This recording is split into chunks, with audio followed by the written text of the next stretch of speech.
customer servant. And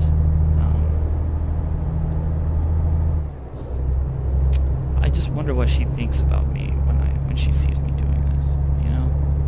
When she sees me commentating a trucker game. Because I do this in the living room, or in my office, which is connected to the living room, where she watches Netflix, and she watches these, like, daytime dramas and stuff. I don't know what they're called, but they're these boring shows where nothing happens. It's basically just people standing around talking all the time, and they don't make it seem important. You know what I mean? Like, a show will, like, play a little music and sort of really amp up the suspense to get you interested in what's happening. These shows are just like, well, like, I left my voice recorder on one time, and it was completely by accident. I'm a journalist in the daytime, so I run the voice recorder a lot. I recorded something for like 15 seconds. It was just a phone call that went straight to voicemail. So I set the recorder down and forgot to turn it off. Well, it recorded for something like 16 or 18 hours. So I was like, huh, what the fuck? So just out of curiosity, I fast forwarded through it, seeing if I could hear any sounds or whatever, you know, might be interesting. And I heard what I thought was the sound of porn. You know how porn has that sort of echoey, the sound levels are really bad acting in the beginning and in the end, and, well, even during. And everybody in the video sounds really uninterested in what's going on, and just like their heart's not in it. Well, that's what her TV show sounded like, and it's like she comes in and watches this show. Or I don't even know what it's called. I should just look through her Netflix history and see what that show is called, because like she watches these really, like, you have to be interested, like, from the pilot all the way up to season 4, episode 8 or whatever it's at right now that she's watching. And if you're not, then it's completely meaningless. It's not the kind of thing that's going to, like, grab you and suck you in. But at the same time, I got a feeling that even if I did watch it from the very first episode, it would not be that good. It would not be worth it. I couldn't stick through to the end. Come on, don't hit that. Yes. But she's a good lady, though. She's really cool. She's a sweetheart. She's just like a mom, you know. So I wonder what she thinks of me when she sees me living this sort of, I don't want to call it an alternative lifestyle, but when she sees what I do with my time, you know, because I'm always doing something like this. I'm always engaged in something, is what she and Vishnya have noticed about me. And like, I don't know.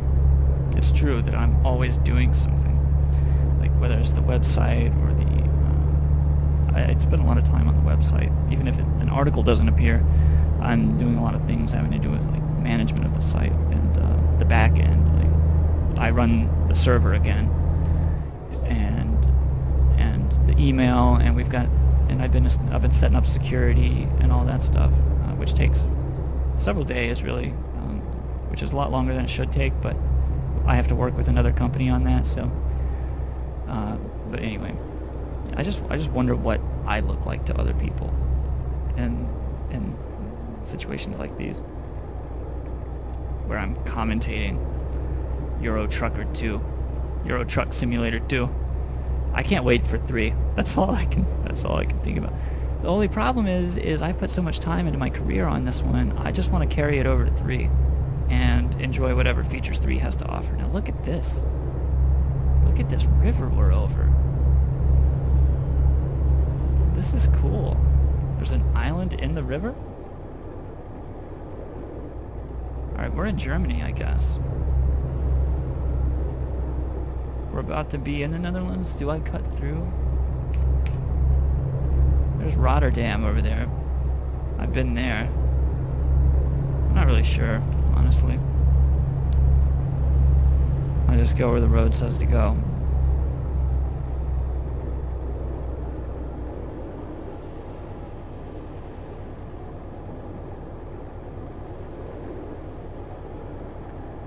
Now, the PlayStation 3 controller is really the best way to play this game. If you've ever played any kind of car game, you know how awesome the PlayStation 3 controller is for controlling vehicles.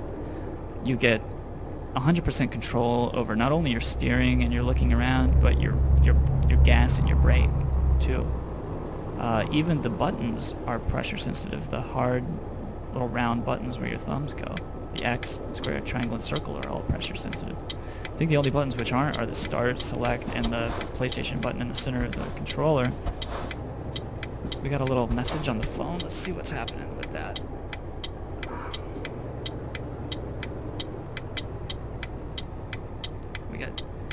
We got talk on the old G-chat. It's Wild Bill himself. Alright, we gotta move though. We gotta move. He's like, "Sup?" That's what he said. Let me tell you what's up, Bill. Let me tell you what's up.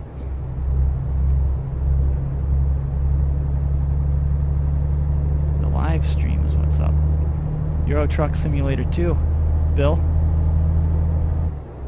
Old Chronicle Bill.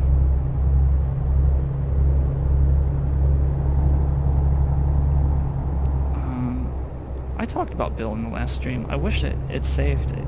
It didn't archive it. It wasn't set up to archive. You have to check the box. Even when I'm driving, and I like to do proper grammar.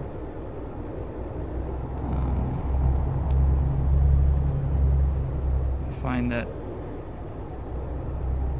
it goes a long way, you know? Capitalization and grammar, and many times when you're chatting, lack of capitalization sort of improves the quality of the message. I think it suggests an informality.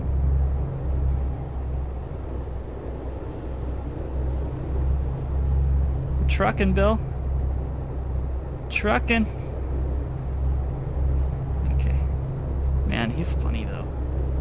Billy is not only one of the funniest people I know, he is also one of the smartest, wisest people I know, Kilgore. I'm reading his book right now.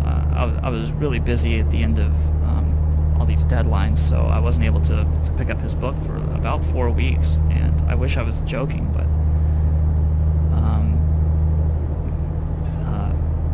deadlines have a way of just sucking your soul out. Now see, my dude's tired. He needs a place to sleep. I don't think I can make it in 2 hours before he falls asleep at the wheel, so we are going to stop and go to sleep up here at the next possible place. I'm looking at his book right now, and he wrote an honest-to-God novella. It's about the length of The Great Gatsby, which I've read 4 times this semester in a critical theory class. And I mean, I can't say yet because I haven't finished it if it's the same quality of The Great Gatsby. It very well could be. I wouldn't put it past old Bill. Wild Bill Walsh and the Chronicle boys. They know how to put pen to paper from what I understand. And Bill is an extremely talented writer. He worked pretty hard on this book, I think, and it shows in the craftsmanship, and the pacing is really solid. But I haven't finished it yet, so I can't say whether or not he achieved his primary objective. But I have a good feeling that he's going to, and it might only need a little bit of work before we go to publish. So I think that's really exciting, and I'm very proud of him. And like I said, he's one of the smartest, funniest people I've ever known. It's really a good thing that we met. I think on the last stream I talked about how we met. It was like a funny story and really just characteristic of Bill, and how he taught me to sort of pay attention to the smaller things, and like what a rich, rewarding experience it can be just to look at stupid shit and take it seriously for a very long period of time, like in the case of John Thiessen and things like that. Like we've discovered a lot of like really just interesting things. It's just one of those things, man. Like you're walking down the road and you can choose to look at something that's happening or not. And Bill taught me to look at things and to, you know, if you've got the time, look at everything, or even if you don't. So, and his book is certainly an exercise in that, and going over it and helping him look at it. It's like, you know, it's fun. You're getting tired, you should find a parking place to rest. Dude, I would pull over on the side of the fucking road if that was something that you could do in this game. But the bed turned red over there. He's about to fall asleep at the wheel. Yeah, I don't see... No, there is no place to sleep from here until we stop, probably. So I'm just going to get a ticket, and whatever happens, happens. He's going to start closing his eyes, and it might play sleepy music. He's probably turning the heat on right now, you know, trying to fall asleep, just to piss me off. Oh, I like this, the paint on this road. This is fucking cool. What an awesome town. I bet I could pull over and go to sleep here. If this was anything... I mean, come on. Should I try and pass this guy? Yeah, we gotta get to sleep. Sorry. There's a guy biking. There's a guy on a bike. Oh, a bunch of bikers. That's a bike path. Man, the Nazis did all right here. Okay, I know you're getting tired. This is bullshit. It tells you that you're getting tired, but yet you don't have enough time to find a place to sleep. This is what I was saying earlier. You gotta manage your sleeping. We're not gonna make it, I don't think. In another hour? How could you be just an hour away and be falling asleep? Like, that would wake me up, you know? Roll the fucking window down, dude. Get some breeze on your face.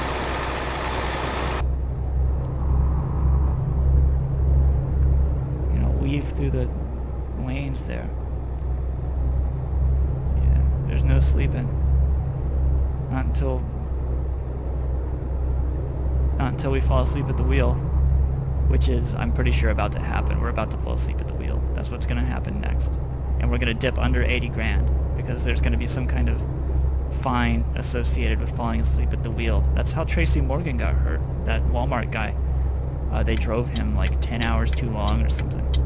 Walmart drove their driver. They pushed him. Pushed him to the limit. Oh, come on. Don't hit that fucking guy. Sitting here at the lights is what's going to put us to sleep, though, for sure. Oh, they're doing road work. This is not good. This is not good at all. Crawl in the back, man. Go to sleep while you're waiting.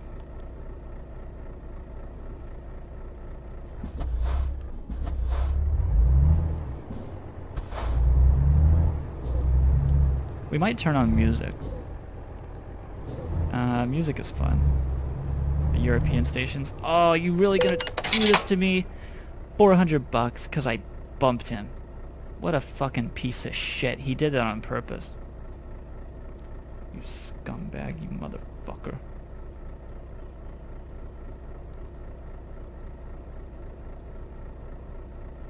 Let's see what Bill's doing.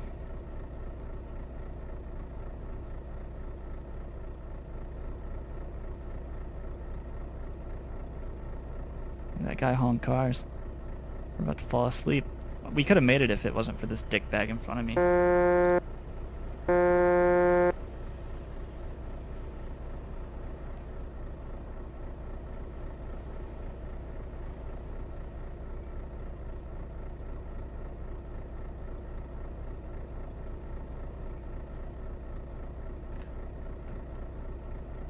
Bill's hanging with Noah.